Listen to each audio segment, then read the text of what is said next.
So, how does a routine dropped catch on a random Tuesday evening just mathematically snowball into a historic 200-run onslaught? It is a wild sequence of events, honestly. Right. I mean, we tend to look at professional sports through the lens of like a clean, neat spreadsheet. You are checking the final score of a women's T20 World Cup match, and you see this massive total. Yeah, a really comfortable 38-run victory margin. Exactly. And you, as a fan, you naturally assume the favored team simply executed this, flawless, mathematically superior game plan from the very first whistle to the last play. Well, it is just so tempting to view elite sports that way. We crave that linear progression, where the better team on paper just asserts their dominance without any friction at all. But the reality on the ground is, well, infinitely more chaotic. Oh, totally. A cricket match is this delicate ecosystem of momentum, human error, and just immense psychological pressure. I mean, a single mistake doesn't just cost a run or two. It can fundamentally alter the physics and the psychology of the entire contest. And if you are joining us today, you are the kind of learner who refuses to just read the headline. You want to understand the underlying mechanics of a story.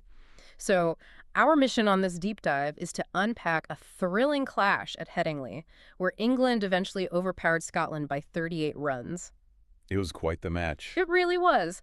We are pulling our insights from a really highly detailed match report that captures the absolute frenzy of this game. Yeah, an ending where England set a historic 200 for 5, while Scotland actually fought back with 162 for 7. Okay, let's unpack this, because this isn't just a story about a scoreboard.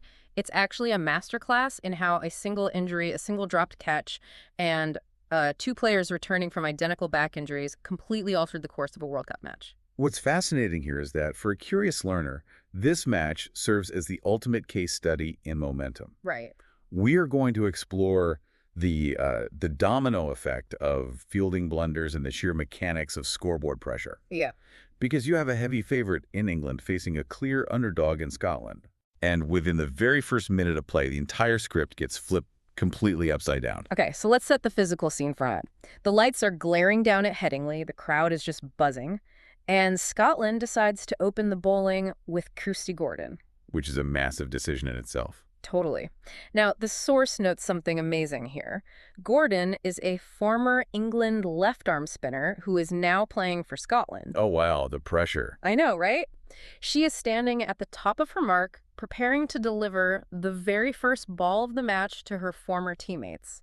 The tension is incredibly thick. You could probably cut it with a knife. Exactly. So she floats this delivery outside the off stump to Amy Jones. It's a very specific line, forcing Jones to reach for it, which induces this hesitant, half-hearted drive. Yeah, just reaching out. Right. And the ball loops up to extra cover, and Megan McCall takes this joyful diving catch low to the ground. First ball of the match. It's just wild. I mean, opening with spin in a T20 is a very deliberate tactical choice. You're instantly taking the pace off the ball, forcing the batters to generate their own power while their adrenaline is already spiking. Right, because it's the very first ball. Exactly. So by floating it outside off stump, Gordon practically baits Jones into a false stroke. And taking a wicket on the very first ball, well, it creates a massive psychological shockwave. It's like the ultimate validation. 100%. For an underdog like Scotland, it acts as an immediate physical validation. The fielding ring suddenly feels tighter to the batters. The fielders are moving faster. Their anticipation spikes. And you can see that collective belief just solidifying in real time. Like Scotland's execution in those opening overs was clinically precise. It really was. They completely neutralized Dani Wyatt-Hodge, who is, famously explosive at the top of the order. They starved her of boundaries. I think they kept her to just 7 runs off 11 balls. Which is huge against a player of her caliber. Massive. Eventually, the pressure cooker pops. Wyatt-Hodge reaches for a short ball outside off and chips it straight to Catherine Bryce at mid-on. So Scotland has the tournament favorites completely rattled. Their opening strategy is working flawlessly. It's basically a David versus Goliath opening scene where David lands the first punch perfectly. Which brings us to the razor-thin margins of this T20 format. Because when you build a house of cards on pure momentum, the slightest breeze can bring the entire structure crashing down. And that breeze arrived in the third over. Let's mechanically break down the exact moment the timeline of this match fractured. Okay. Sophia Dunkley is at the crease. She is on just 4 runs. She gets down to sweep Catherine Bryce to short fine leg. Priyana Chatterjee reaches out with her left hand, diving toward the ground. It's the kind of reaction catch that makes highlight reels. If you catch it, right. She gets there and she spills it. The ball just hits the turf. The biomechanics of a catch at short fine leg are notoriously difficult because the ball is coming off the bat at a weird angle behind the batter's peripheral vision. Right, you barely see it coming. Exactly. You have fractions of a second to react. But the physical drop isn't the disaster. It's the psychological fallout. How so? Well, when an underdog is riding a high, a dropped catch acts like a circuit breaker tripping. The collective belief instantly evaporates. Oh, that makes sense. The source actually explicitly describes a flurry of blunders sweeping through the Scotland camp immediately after this moment. It just snowballs. Yeah, they had been completely locked in earlier in the week during a tight match against the West Indies, but suddenly the wheels are just falling off. Because panic completely rewrites your muscle memory. Instead of hunting the next wicket, the fielders are suddenly terrified of making the next mistake. So they play it safe. Right. They sit a half step deeper on their heels. And the bowlers, well, they are desperately trying to compensate for the lost wicket, so they start over-pitching or dropping the ball too short. The entire defensive geometry of the field just breaks down. Now, dropping any batter is bad, but dropping Sophia Dunkley in this specific context, that was the catalyst for England's entire offensive surge. It really was the turning point. To understand why, we have to look at Dunkley's backstory heading into this match. She was only called up to bat at number 3 because England's captain, Nat Sciver-Brunt, had suffered a calf injury. Right. Sciver-Brunt goes down, Dunkley steps up. Exactly. And Dunkley hadn't even been picked for the tournament's first 2 games. Well, her recent form explains why she was ignored. She had endured a mathematically miserable summer. Yeah, it was rough. In 6 2020 international innings against New Zealand and India leading up to this, she managed an aggregate of just 98 runs with a high score of 26. Oh, wow. So imagine the mental weight she is carrying walking out to the middle. She knows she is only there because of a teammate's torn calf muscle. She is battling this terrible slump. She is on 4 runs. She gets a massive reprieve from Chatterjee. A huge lifeline. Right. And what happens next? On the very next ball, she launches it for 6 over wide long on. That is the defining trait of an elite athlete right there. Lesser players might get jumpy or overly cautious after surviving a dropped catch. Yeah, they'd want to just survive. But Dunkley immediately recognized the psychological shift in the bowler and just capitalized on it. Okay, here's where it gets really interesting, though. I want to push back on this a bit. All right, let's hear it. When you look at the mechanics of this innings, was Dunkley's knock a display of tactical brilliance? Or was she just wildly riding her luck against a collapsing Scottish fielding unit? That is a very fair question. Right, because the source notes she kept riding her luck. She chopped a wide delivery through point just to get her half century. She survived multiple fielding mistakes. So is this brilliance, or is it just the chaotic fortune of T20 cricket? It is a phenomenal question because it forces us to define what good batting actually is in this format. The reality is it's a hybrid. A bit of both. Exactly, yes. She was undeniably lucky. She was the beneficiary of severe Scottish panic. But luck in professional sports is useless unless you have the mechanical ability to weaponize it. Right, you still have to hit the ball. Precisely. When Gabriella Fontanella came on to bowl after the power play, Dunkley hit 3 fours in 4 balls. She hit another boundary off Catherine Bryce in the following over. So she recognized the panic and punished those bad lengths. Yes. The Scottish bowlers were missing their lengths because of the dropped catch. They were bowling half volleys. So Dunkley wasn't just swinging blindly. She had found her rhythm and was systematically dismantling bowlers who were missing their marks by mere inches. She turned that lucky lifeline into a concrete foundation. She really did, pushing England to 51 for 1 by the end of the power play. She reached her half century off 33 balls and finished with 57 off 37. A great knock. Eventually, her innings ended when she sort of shuffled across her stumps and slog-swept Catherine Bryce straight to Hannah Rainey on the boundary at deep backward square. But the contextual damage to Scotland was already absolute. Well, mathematically, 57 runs does not win a T20 match on its own. The true value of Dunkley's innings was acting as a shock absorber. Oh, I like that. A shock absorber. Yeah, she absorbed the trauma of that first ball wicket, stabilized the run rate, and completely exhausted the Scottish fielding unit. Because she survived, the batters coming in next didn't have to rebuild. They had a license to launch. Right, and because Dunkley stabilized the innings, Alice Capsey could walk out and just swing freely. She contributed this crucial rapid-fire 40 off 25 balls before being bowled by Hannah Rainey. Who, by the way, was actually a replacement for the injured Rachel Slater. Oh, that's right. And because Capsey kept the run rate climbing, we get to the most explosive, physically punishing phase of the match.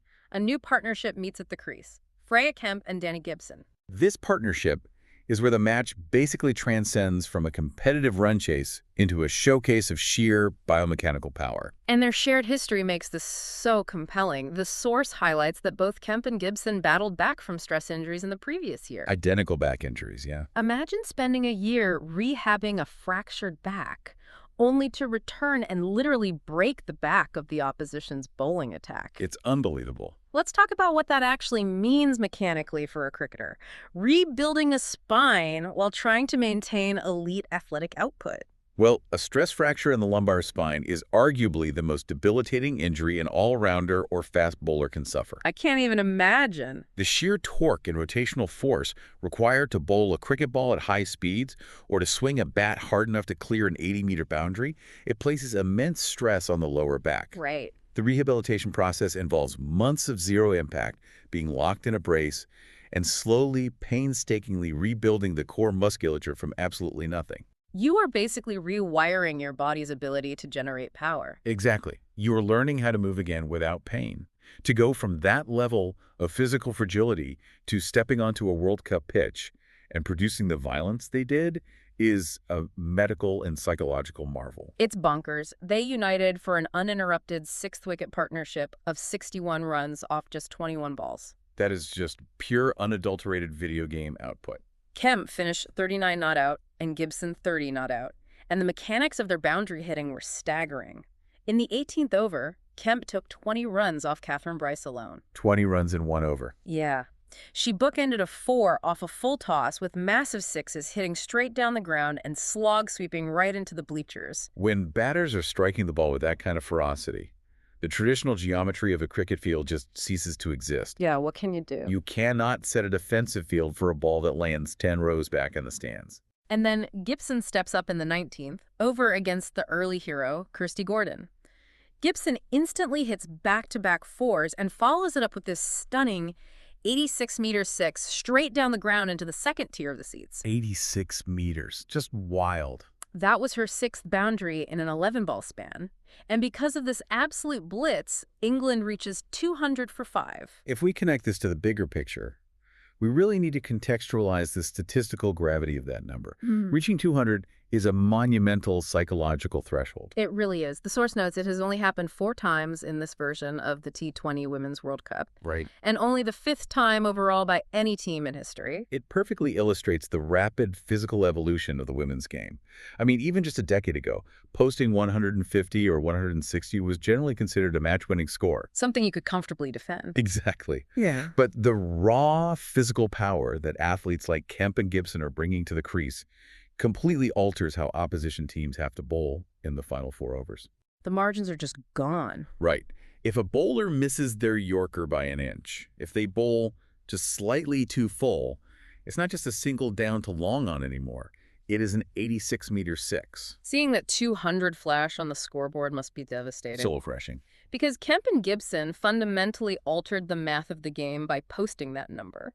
Scotland's entire opening strategy had to be thrown out the window before they even picked up a bat. Yep. Once a team puts 200 runs on the board, how does the opposition even begin to respond? Especially when you know you are about to face world-class spin bowling. You are basically forced to abandon pacing. You have to match or exceed the opposition's power play output, which means taking massive risks from the very first over. But to Scotland's immense credit, they did exactly that. They didn't just fold under the scoreboard pressure, they actually matched England's output in the power play. They showed a lot of heart. They really did. Darcy Carter looked incredibly sharp at the crease. She had previously shown immense grit by making a half-century while battling severe cramps against the West Indies earlier in the week, and she brought that same fight here. And Sarah Bryce played a brilliant, resilient knock, too. Yeah, she ended up top scoring for Scotland with a really promising 34 off 24 balls. Some great shots in there. Oh, yeah. She even hit this beautiful back cut over point for 6 against Lauren Bell, but eventually the math just catches up with you. She holed out to Gibson at deep mid-wicket off Smith. And then the great equalizer enters the attack. Sophie Ecclestone. Exactly. She finishes with 2 wickets for 23 runs, completely killing the chase by taking 2 wickets in the space of just 9 deliveries. It was a clinical dismantling of a desperate batting lineup. So what does this all mean? When you are chasing 200, you have to swing at everything. The required run rate is climbing every single second. You do not have the luxury of leaving good deliveries. Exactly. So how much of Ecclestone's success here is her sheer, undeniable mechanical skill, and how much is just that giant 200-run scoreboard forcing Scotland into a corner? Well, it is a beautiful, lethal synergy between the two. The Yeah. scoreboard builds the trap, but the bowler has to possess the skill to actually spring it. Right. Elite spinners like Ecclestone absolutely feast on scoreboard pressure. She understands the psychology of the batter facing her. She knows the batter is mathematically obligated to try and manufacture power, even on a delivery that just doesn't warrant it. So how does she mechanically exploit that desperation? By subtly taking the pace off the ball. The source details how Ecclestone achieved her 150th wicket in 2020 internationals during this exact spell. Oh, right, against Catherine Bryce. Yes, she was bowling to Bryce, who was shaping up to sweep. Ecclestone recognized the batter's intention and smartly took the pace off. She released it just a fraction of a second later, giving it more flight, which means the ball takes slightly longer to reach the batter. It's like pulling the chair out from under someone who's trying to sit down. You use their own aggressive momentum against them. That is the perfect analogy. The batter's brain calculates the trajectory based on the previous deliveries. They swing their bat with immense force, expecting the ball to be there, but the ball arrives a split second late. And it just misses. Right, it spins sharply, beats the swinging bat, and crashes right into the middle and leg stump. It is basically a calculated trap, an optical illusion created by manipulating arm speed and revolutions on the ball. Wow. And Scotland fought valiantly all the way down to the final ball, where Pippa Sproul, who had come in to replace Ailsa Lister, was run out. They showed incredible resilience, matching the power play and fighting to the very end. They did. But the gulf in finishing execution, both with the bat in those final chaotic overs and with the ball under extreme pressure, was really the defining difference. It forces us to completely reevaluate how we view a match like this. Every single moment is causally linked to the next. When you trace the narrative thread backward, the causal chain is just wild. You start with Nat Cyver-Brunt's unfortunate calf injury, which cracks open the door for a struggling Sophia Dunkley to even be on the pitch. Sliding doors, really. Yeah, and then you have that one crucial dropped catch when Dunkley was on just 4 runs, which shatters the fielding unit's psychology and snowballs into a massive 57-run revival. Then the finishers step up. Right, you have 2 power hitters, both miraculously rebuilt from major back injuries, exploiting those exhausted bowlers to launch England to a historic 200. And finally, you have the sheer gravity of that math, allowing Sophie Ecclestone to lay the perfect slow-paced traps to close out the game. Which raises an important question, something for you to mull over. What's that? Well, if a single dropped catch early in an innings can mathematically balloon into a 38-run defeat and a historic 200-run total, Yeah? how should modern T20 teams weigh raw athletic fielding ability against traditional batting and bowling metrics when they're building a World Cup squad? That's a great point. Right. Is saving 20 runs in the field actually more valuable than having a batter who can score 20 extra runs? Oh, that fundamentally shifts the entire paradigm of how we analyze a player's worth. It proves that the clean, neat numbers on a final spreadsheet are actually built on a chaotic, messy foundation of human error, second chances, and just the absolute physics of momentum. It's never as simple as the final score. Never. We want to thank you so much for joining us on this deep dive. Keep questioning the statistics, keep looking past the obvious headlines, and always search for those hidden mechanical turning points in the sports and the stories you follow. We'll catch you next time.